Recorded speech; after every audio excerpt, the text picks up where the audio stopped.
నమస్తే. నమస్తేనా. Big boss చూస్తున్నావా? బిగ్ బాస్ చూసాం. సో నీకు ఎట్లా అనిపిస్తుంది మరి బిగ్ బాస్ చూసిందాక? బాస్ కొద్దిగా వరకు చాలా వరకు బాగుంటది సార్.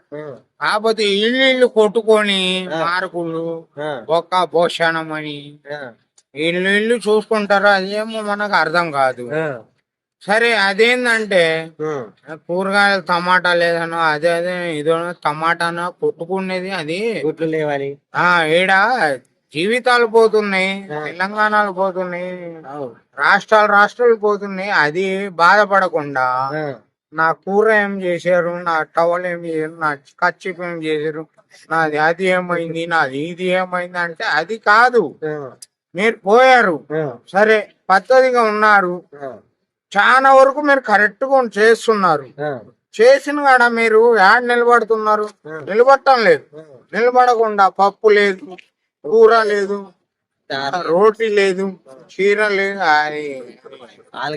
ఆలుగడ్డ లేదు, సాంబార్ లేదు, కూర అయిపోయింది. ఏంది ఈ కూరలు అన్ని మేము చెప్పుకోవడానికి ఇప్పుడు మేము అన్ని వదులుకొని వచ్చి చూడాలంటే వేస్ట్ అయిపోతుంది. సరే పర్వాలేదు, సరే అప్పటికి పర్వాలేదు అంటే నాగార్జున గారు వస్తారు. నాగార్జున గారు ఆయన పెద్ద మనిషి. పెద్ద మనిషి అంటే మాకంటే పెద్దోడు కాదులేండి, ఒక పెద్ద ఆర్టిషన్ వర్కర్. ఆయన వర్కరే. ఆయన నాగార్జున వాళ్ళ నాన్న సంపాదించి ఆయన లేడు ఈడ. కాకపోతే ఆయన ఉన్నాడు, ఆయన ఆస్తులు ఆయన కాపాడుకుంటున్నాడు. అది ఇప్పుడు పబ్లిక్ కూడా తప్పు పడుతున్నారు, నాగార్జున దొంగేసాడు అది ఇది అని. అది ఏం లేదు, అది వాళ్ళ అయ్యా ఉన్నప్పుడే చేసుకున్నాడు, ఏదో చేసుకున్నాడు. ఆయన బెతుకుతున్నాడు. సరే ఆయన గురించి వద్దు కానీ బిగ్ బాస్ షోలా ఎట్లాంటి మార్పులు వస్తే మంచిగా ఉంటది? ఇప్పుడు బిగ్ బాస్ మార్పులు ఏంటంటే సార్, బిగ్ బాస్ లో మెయిన్ ఈ టైమ్స్ పెడతారు, ఏమో అర్థం కన్ఫ్యూజ్ చేస్తున్నారు. కనిపించేసేసి ఏమంటున్నారంటే నాగార్జున ఒకసారి వస్తాడు అంటాడు, లేదు వీళ్ళందరూ ఏదో అంటారు. ఇవన్నీ కాదు, వీళ్ళకు వచ్చిన మార్కులు జనానికి చూసి ఇవ్వాల. ఆ జనం కూడా బుద్ధి ఉన్నోళ్ళు ఉండాల.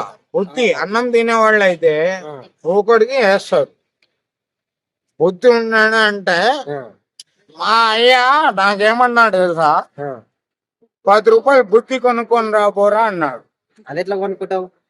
బుద్ధి ఎట్లా కొనుక్కుంటారు? మరి ఎలా కొనుక్కుంటావు అంటే అది నేను 10 సార్లు తిరిగా, ఎవరు ఇవ్వడం పోయన్నా, ఎవరు ఇవ్వటం లేదన్నా. ఆ బుద్ధి ఎలా ఉంటదంటే ఈడ కనబడిద్ది, ఈడ వాడి బుద్ధి కనబడిద్ది. అది బట్టలు కాడో గౌన్ల కాడో డ్రెస్సులు కాడో కనబడదు. ఎందుకంటే ఇప్పుడు డ్రెస్సులు లేవు,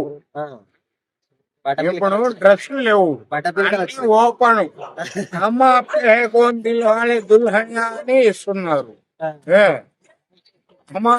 కోణాలే ఈడ పెడితే ఈడ కనబడుతుంది, ఇలా కనబడింది, ఈడ కనబడుతుంది, ఇవన్నీ కనబడి ఇంకా మొట్ట దాచిపెట్టింది. వీళ్ళకి సిగ్గు లేదు, చెప్పుతో కొట్టకూడదు మనం. నేను పంపిస్తా పోతా బిగ్ బాస్ కి. బిగ్ బాస్ నేను వచ్చి 30 సంవత్సరాలు అయింది, ట్రై చేస్తున్నా. మన దొరికితే బిగ్ బాస్ పోదామని ట్రై చేస్తున్నావు.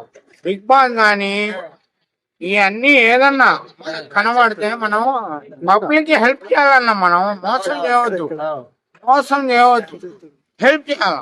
ఆ హెల్ప్ కార్డ్ ఏంటంటే మనం ఏం తింటున్నామా, ఏడున్నామా అది కాదు మనం ముఖ్యం,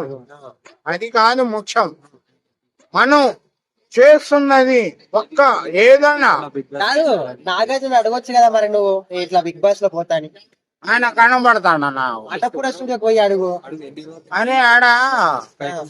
ఆయన సీఎం ఎవడు రజనీకాంత్ ధక్ ధక్ అని చెప్పి ఆయన వచ్చి కనపడ్డాడు, ఈయన కనపడదు.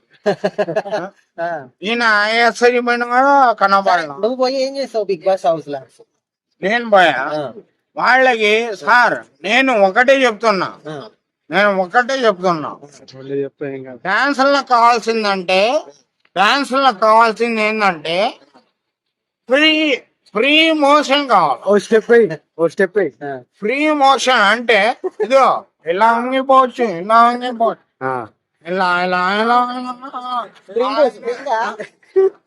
ఇంకా కాదు బొంగ అలాగా ఇలా వచ్చేస్తారు.